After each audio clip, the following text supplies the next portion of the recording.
Karena ini pertemuan pertama kita, Ibu izin memperkenalkan diri terlebih dahulu ya. Kenalin anak-anak, nama Ibu Fani. Kalian bisa manggil Bu Fan. Salam kenal semuanya. Salam kenal Ibu. Oke, untuk mengawali pembelajaran kali ini, kita berdoa terlebih dahulu agar dilancarkan segalanya. Berdoa dimulai. Berdoa Ibu cukupkan. Oke, Ibu mau absen dulu ya, 12-1. Abdul Hanan hadir? Izin ya? Michael. Oke. Syifa Nurhaliza hadir? Izin. Yang izin nanti pertemuan selanjutnya harus chat Ibu dulu ya. Baik, Ibu. Oke. Nah, Ibu sebelum itu, Ibu mau ngasih tahu dulu nih di pertemuan kali ini tuh di pelajaran Ibu ada beberapa peraturan yang harus kalian tepatin.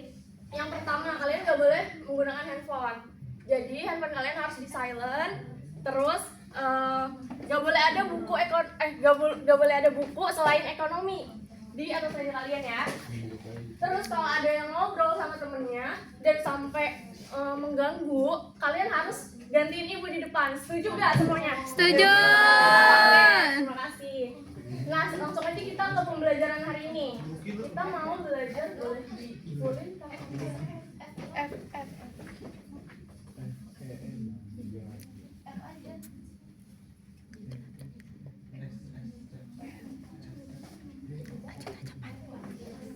Belajar aja lanjut aja waktu.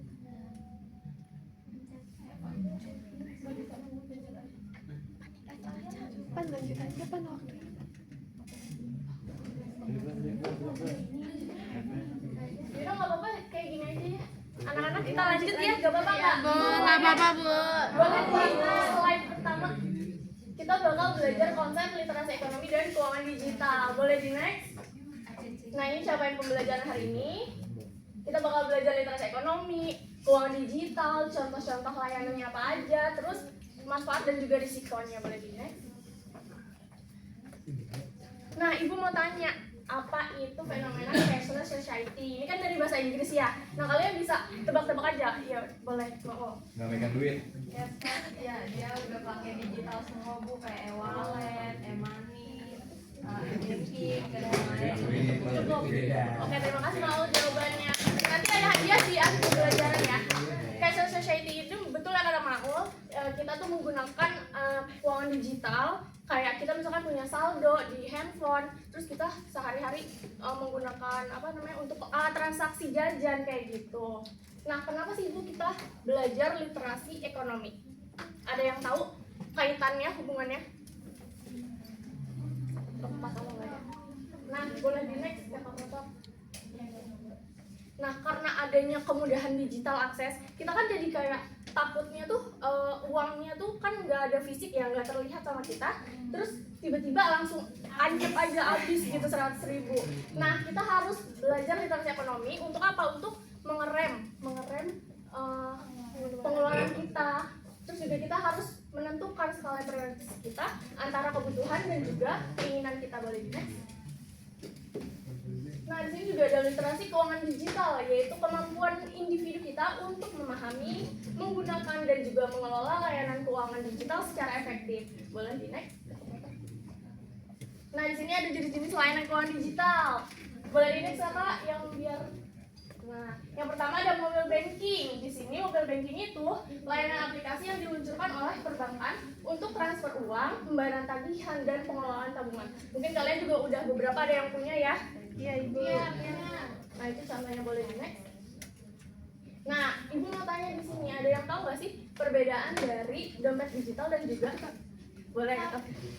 Kalau m-banking itu dia kan dari bank formal, jadi dia nanti kepotongnya langsung ke rekening kita Ibu. Kalau e-wallet itu kan dia cuma dompet digital, jadi kita harus top up atau isi e-wallet kita Bu. Gitu, Oke, terima kasih Fitri. Tepuk tangan untuk Fitri. Jawabannya perbedaannya tuh kalau misalkan m-banking itu kita harus punya rekening dulu. Kalau misalkan e-wallet kita cuma butuh nomor telepon aja untuk top up. Boleh di next?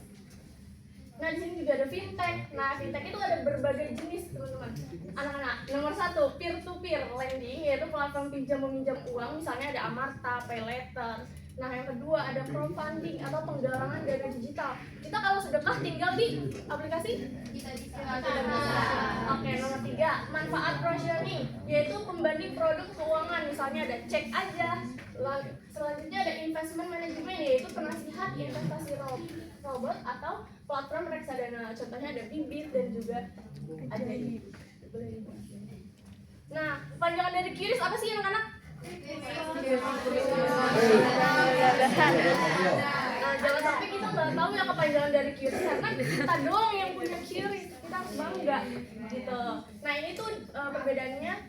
QRIS ini diluncurkan oleh Bank Indonesia bersama Asosiasi Sistem Pembayaran Indonesia atau ASPI. QRIS ini hadir untuk menciptakan sistem pembayaran yang untuk lebih inklusif dan efisien. Nah, risiko apa sih yang harus kita waspadai? Yang pertama, ada ancaman cyber. Yang kedua, kebocoran data. Yang ketiga, perilaku konsumtif. Nah, ini anak-anak yang harus kita hindari, karena kita kan terlalu banyak banget hal yang kita pengenin padahal kita nggak ada. Iya, nggak betul. Nah, boleh di next. Nah, di sini ada strategi yang harus kita penuhi. Nah, ibu ada 3 strategi 50%. Misalkan kalian punya 100.000 nih uang jajan. Nah, 50%-nya kita alokasikan kepada makanan, transportasi, tempat tinggal, dan juga kuota internet. Cukup. Kan kalian masih anak SMA. Yang kedua 30% untuk keinginan dan gaya hidup. Kita sekali-kali boleh lah kita self reward gitu. Misalnya habis UAS gitu. Iya. Nah, yang 20%-nya jangan lupa untuk apa?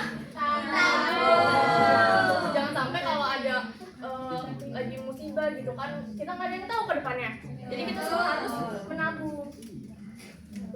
Nah, di sini ada tugas kelompok. Kalian sekelompok 3 orang.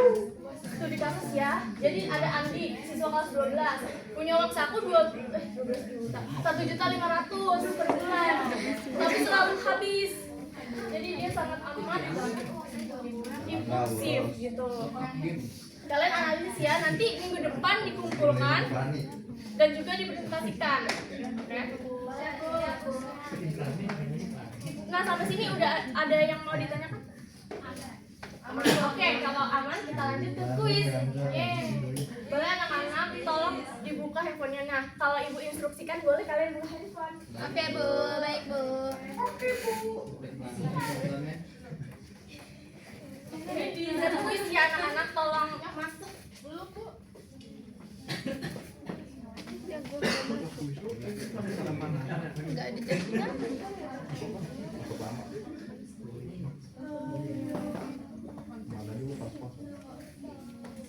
Dulu puter-puterin ya.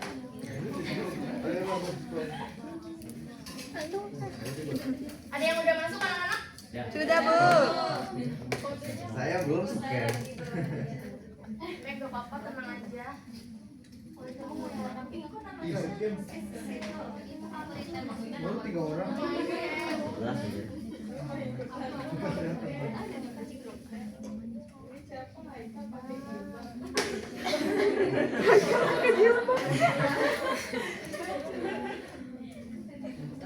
Cara ringan gimana sih? Ada yang belum masuk? Siapa aja yang belum masuk? Akbar.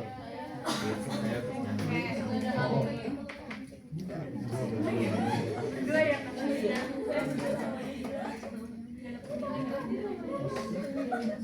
Ih, gue botak.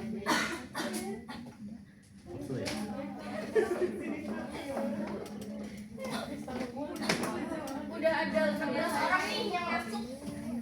Gak apa-apa ya, dimulai aja ya. Dimulai aja, Ibu. Oke.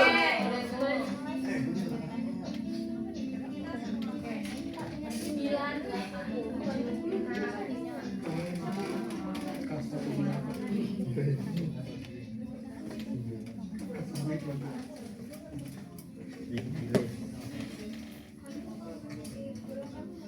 Ini jawabannya bakal dijadiin nilai ujian ya. Lihat, kalau aku botak. Keterbatasan sumber daya. Society ya. Teman lingkungan ya. Sekarang sih. Emang iya. Sekarang sih.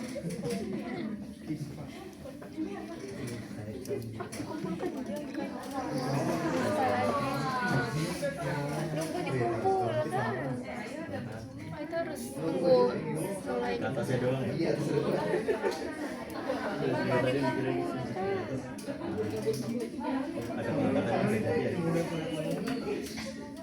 Goblok gua cari coba.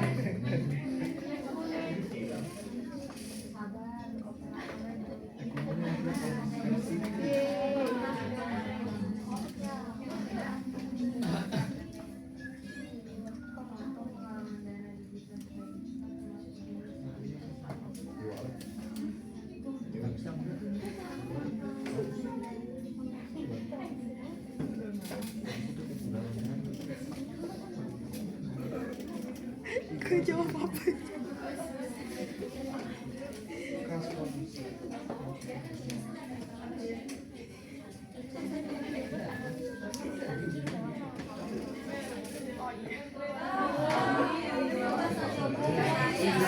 Banyak pertanyaannya.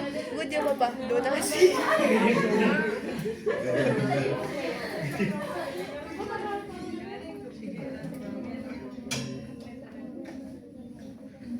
Betul apa enggak? Kalah. Betul apa enggak? Gak ada benar. Wah, enggak nih betul nih. Angga dulu.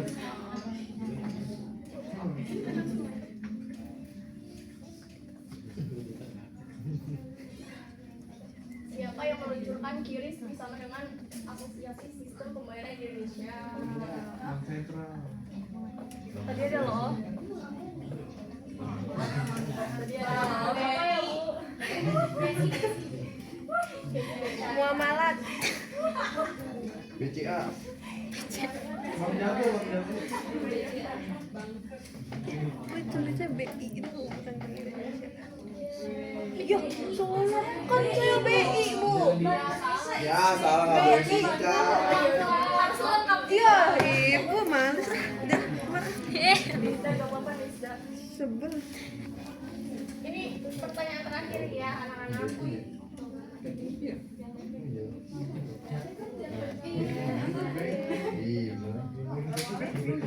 Oke, siapa nih? Ini siapa ya? Oh, Berli. Kedua Nota Saya. Nota siapa? Saya. Oh, Iya, Akbar. Ini mantap banget. Berli atas sama siapa? Saya. Saya. Saya. Terus dia berarti. Tepuk tangan dulu buat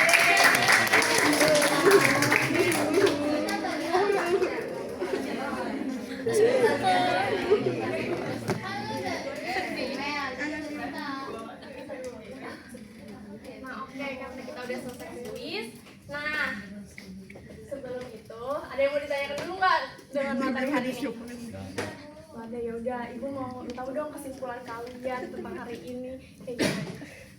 Mau ada yang menyimpulkan? Oke, Nabila.